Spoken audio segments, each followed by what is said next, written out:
Hello everybody and welcome back to another video on my channel. Today we are doing another update video on the beloved Pheidole rhea.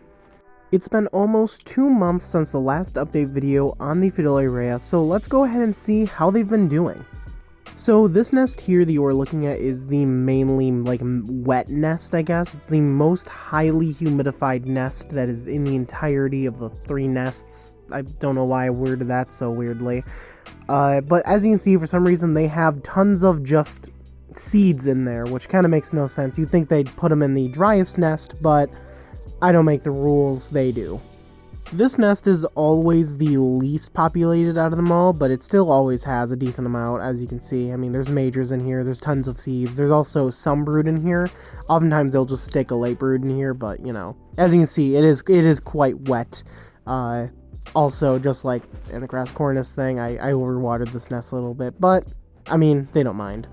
You can see a little bit of brood here, not too much. I think they are going to start moving in more larvae into here, seeing as it is so wet.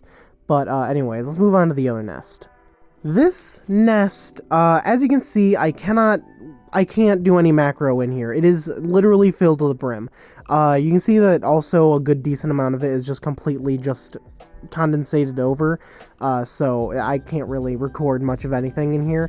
But this is where the bulk of the colony lives at the moment, as it normally does. Massive amounts of workers in here. You can see that the colony has not exactly grown as much as I wanted to, but it has definitely expanded a little bit. They have been slowly filling up the other nests, but this nest has always been the one where most of the workers and where most of the brood does hang out. Of course, I can't show the entire nest, seeing as in, you know, there's just condensation everywhere, and workers are literally getting stuck in the condensation, which I find is a little interesting. But, yeah, you can just see the amount of activity. You can see the amount of brood and all that inside of that nest. Anyways, let's move on to the last nest here, which, as you can see, is more populated than the first nest, but not as populated as the second nest. This nest is the one that they are currently working on filling out. As you can see, there is a decent amount of brood kind of sticking onto that top there where all the condensation is for some reason. There is a decent amount of brood under that, but it is definitely difficult to show it off because, well, you know, it's kind of covered. Anyways, moving on to the Outworld, you can see that these guys are really active still. Who could have guessed? These guys always have at least like 200 or so workers in the Outworld at all times, probably more than that, just kind of looking around for food whenever I drop it in and such. The colony is still feeding on 7 roaches, even though here I believe it is 8. It is around about 7 roaches a day, although I think I've moved that over to every other day now. I noticed that feeding them 7 roaches a day, they weren't eating all of the roaches, they were just kind of throwing some of them away, so I decided to kind of move it more towards an alternating day where some days they get protein, some days they don't. But yeah, they are as ferocious as ever. Not as many majors are out and about during this time, but generally there is a few that are running around, especially when it comes to feeding time. Alongside their protein, I'm also still, of course, giving them their seeds and all that, and I've also continuously given them their sugar water test tubes, which I seem to enjoy quite a bit, but I don't really refill them that often. Currently they are filled up because I will be going on vacation here pretty soon to Florida. Stay tuned for those videos. That's going to be really awesome. I think you should subscribe for some anting content in Florida.